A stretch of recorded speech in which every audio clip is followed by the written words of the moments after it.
Assalamualaikum warahmatullahi wabarakatuh.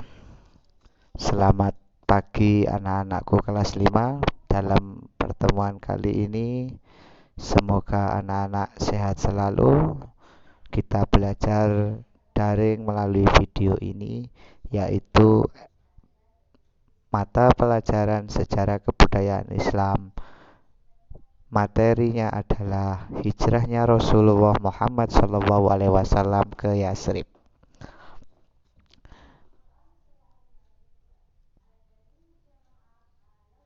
Perlu diketahui, dalam suatu pembelajaran itu ada yang namanya standar kompetensi. Mengenal peristiwa hijrahnya Nabi Muhammad SAW ke Yasrib. Yang kedua, adanya kompetensi dasar. Mengidentifikasi sebab-sebab hijrah Nabi Muhammad SAW ke Yasrib. Dan yang ketiga adalah indikator. Indikator adalah siswa harus mampu mengetahui cobaan dan tekanan yang dilakukan kaum kafir Quraisy. Yang kedua, menyebutkan isi perjanjian Aqabah ke-1, mohon maaf. Dan yang ketiga, menyebutkan isi perjanjian Aqabah kedua.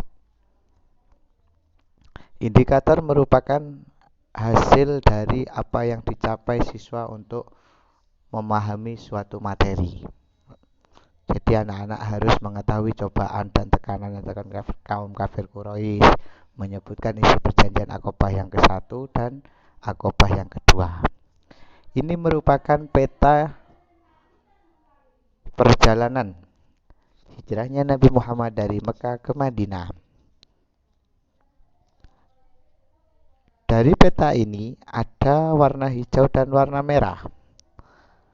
Warna hijau merupakan rute atau jalur umum yang biasa orang kafir Quraisy atau orang-orang umum lakukan.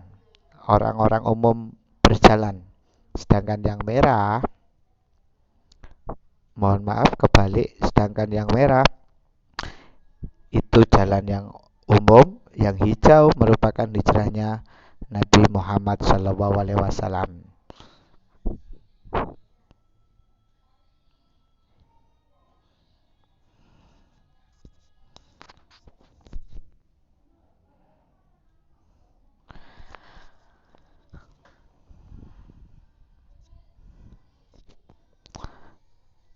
Di bawah sendiri itu terdapat kota Mekah di dalam peta ini.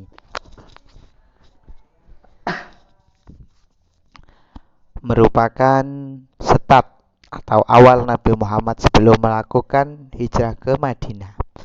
Nabi Muhammad sembunyi di Gua Sur terlebih dahulu supaya tidak diketahui oleh orang-orang kaum kafir Quraisy. Perlu diketahui bahwa hijrahnya Nabi Muhammad SAW dari Mekah ke Madinah itu dilakukan pada malam hari melalui rute yang berwarna hijau.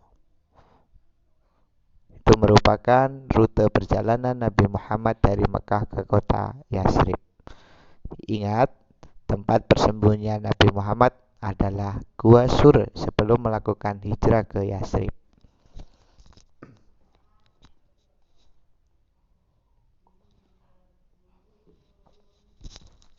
Kita masuk pada sebab-sebabnya hijrah Rasulullah SAW ke Yasrib. Ada berapa sih? Apa sih sebabnya?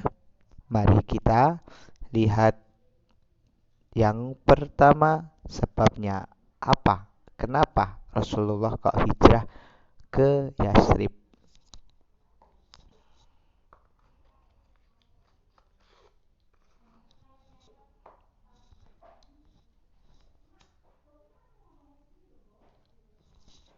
Yang pertama, sebab hijrahnya Rasulullah ke Yasrib adalah adanya siksaan yang dilakukan oleh kaum kafir Quraisy terhadap umat Islam.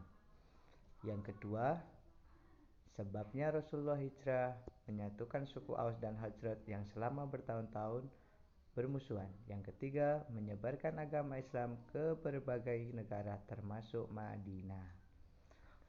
Adanya siksaan yang dilakukan oleh kaum kafir Quraisy terhadap umat Islam. Sebelum kedatangan Rasulullah SAW, kota Madinah merupakan kota yang belum diketahui aturan-aturan agama Islam, atau disebut dengan jahiliyah atau zaman gelap sebelum Islam datang. Karena kenapa dikatakan zaman gelap? Pada saat itu orang-orang kafir Quraisy melakukan hal-hal yang dilarang oleh agama, termasuk salah satunya berzina, yang kedua minum minuman keras, yang ketiga menyembah berhala. Banyak melenceng dari ajaran-ajaran agama Islam. Itu sebelum kedatangan Rasulullah SAW yang dilakukan setiap harinya oleh kaum kafir Quraisy. Sedangkan setelah Rasulullah datang, banyak orang-orang Madinah berubah beragama Islam, bertauhid, menyembah Allah, dan hanya orang-orang kafir yang masih menentang dari ajaran Nabi Muhammad SAW.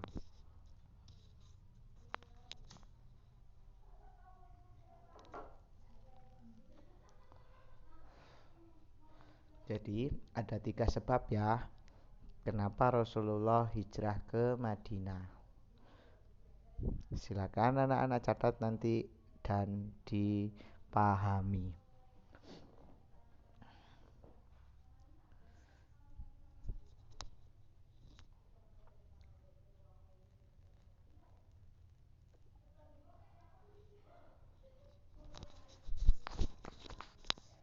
Ini merupakan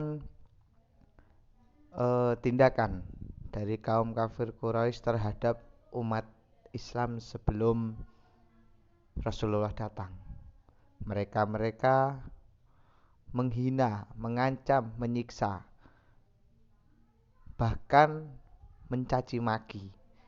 Reaksi termasuk sampai Rasulullah datang ke kota Madinah, mereka masih melakukan hinaan, mengancam dan menyiksa Rasulullah SAW. Contoh sahabat yang disiksa Bilal bin Rabah, yang dijemur di padang pasir ditindih batu. Bilal bin Rabah adalah merupakan sahabat Rasulullah yang memiliki suara emas ketika azan saat Rasulullah SAW hendak melakukan sholat. Sumayyah juga merupakan sahabat Rasulullah yang ditombak ketika datang ke kota Madinah atau Yasrib. Jadi orang-orang kafir Quraisy itu masih belum tahu tentang agama Islam itu seperti apa. Jadi orang yang datang ke sana dianggapnya adalah musuh. Seenaknya dia menghina, seenaknya dia mengancam, bahkan menyiksa. Termasuk sahabat Nabi Bilal bin Rabah dan Sumayyah.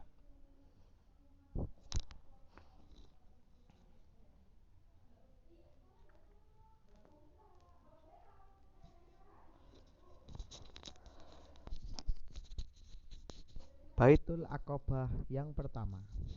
Baitul Aqabah ini merupakan perjanjian. Baitul Aqabah itu adalah perjanjian antara umat Islam dengan kaum kafir Quraisy. Ini tadi sekilas tentang Baitul Aqabah. Video ini kembali lagi ke reaksi kaum kafir Quraisy yang mana menghina, mengancam, menyiksa ketika Rasulullah datang. Baitul Aqabah yang pertama.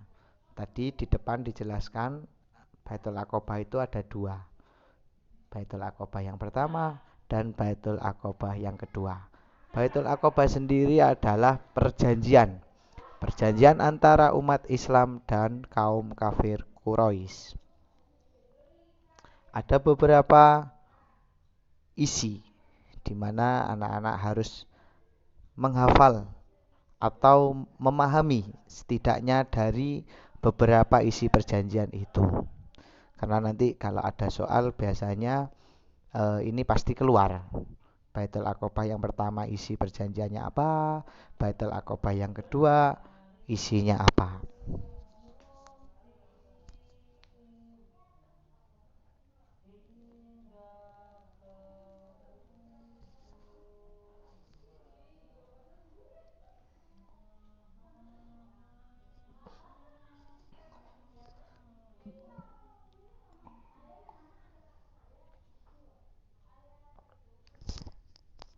Yang pertama isi dari Baitul Aqobah.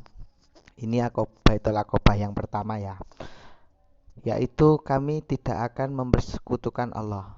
Ini perjanjian antara umat Islam dan kaum kafir Quraisy yang ada di Madinah. Jadi mereka tidak boleh menyekutukan Allah. Yang kedua, kami tidak akan mencuri. Jadi orang-orang kafir yang ada di sana tidak boleh melakukan pencurian atau mencuri. Dan kami tidak akan berzina. Yang keempat, kami tidak akan membunuh anak-anak kami. Karena pada saat Rasulullah belum datang ke sana, itu banyak anak-anaknya sendiri yang dibunuh. Bahkan mereka tidak memikirkan dosa, bahkan mereka tidak memikirkan nantinya di akhirat seperti apa. Makanya Rasulullah datang ke sana bersama sahabatnya untuk merubah yang biasa dilakukan oleh kaum kafir Quraisy. Yang kelima, kami tidak akan memfitnah dan menghasut. Kami tidak akan mendurhakai Nabi Muhammad. Jadi sebelum Islam datang ke sana yang dibawa oleh Nabi Muhammad, mereka tidak percaya Allah. Mereka tidak percaya Nabi Muhammad SAW.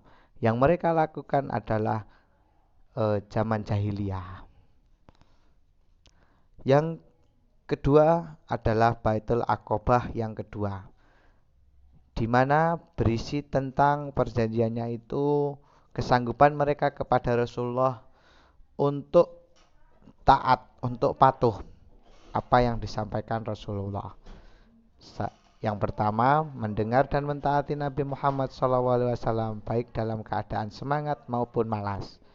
Jadi ketika Nabi Muhammad memberikan seruan, mereka harus mentaati. Yang kedua, menafkahkan hartanya baik dalam keadaan mudah maupun sulit. Yang ketiga, melakukan amar ma'ruf nahi mungkar, melakukan yang baik dan meninggalkan yang jelek.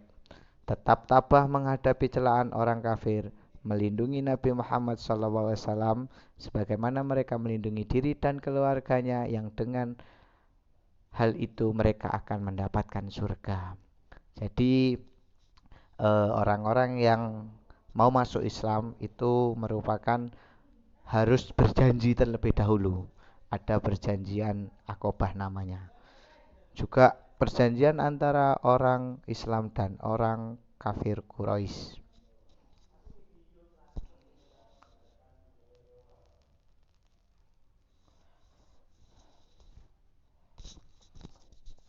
Jadi anak-anak perlu diketahui perjanjian tadi ada dua. Baitul Aqobah yang pertama dan Baitul Aqobah yang kedua. Jadi ada 3 materi yang saya berikan. Yang pertama sebabnya Rasulullah hijrah, isi perjanjian Baitul Aqobah pertama, isi perjanjian Aqobah yang kedua. Selanjutnya menyebarkan agama Islam ke berbagai daerah termasuk Madinah. Memang tugas Nabi Muhammad adalah menyebarkan agama Islam ke penjuru dunia, bahkan sampai saat ini kita masih beragama Islam. Yang pertama, bersatunya suku Aus dan suku Khazraj dalam Islam. Persamaan kedudukan dalam Islam, bertambahnya pengikut Rasulullah SAW. Itu tujuan-tujuan Nabi Muhammad menyebarkan agama Islam ketika di Madinah. Jadi Nabi Muhammad memiliki misi atau memiliki tujuan, yang mana Nabi Muhammad menyatukan suku Aus dan Khazraj yang bertahun-tahun mereka bermusuhan. Akhirnya mereka keduanya disatukan oleh Nabi Muhammad untuk memeluk agama Islam. Menyamakan kedudukan dalam Islam, nggak ada miskin, nggak ada kaya, semua sama, semua saudara kita, semua adalah agama Islam, kita saudara. Yang ketiga, bertambahnya pengikut Rasulullah. Tujuannya Rasulullah menyebarkan agama Islam ke Madinah dan ke penjuru dunia yang lainnya adalah supaya pengikutnya Nabi Muhammad SAW bertambah. Termasuk kita ini merupakan pengikut Rasulullah SAW, Nabi Muhammad. Jadi dari beberapa materi yang saya sampaikan tadi cukup banyak. Yang pertama adalah peta kota Madinah. Setelah itu perjalanan Rasulullah dari Mekah ke Madinah melalui jalur seperti apa. Terus ada luas tadi, luasnya kota Madinah seperti apa, keadaan kota Madinah. Ada sebab-sebab, ada perjanjian Aqobah pertama dan perjanjian Aqobah kedua. Bahkan sahabat yang dihina, dicaci atau disiksa oleh kaum kafir Quraisy ketika sampai di sana itu siapa saja. Bahkan reaksi kaum kafir Quraisy ketika Rasulullah datang seperti apa tadi sudah saya sampaikan. Termasuk yang terakhir adalah menyebarkan agama Islam ini. Tujuannya apa? Semoga bermanfaat.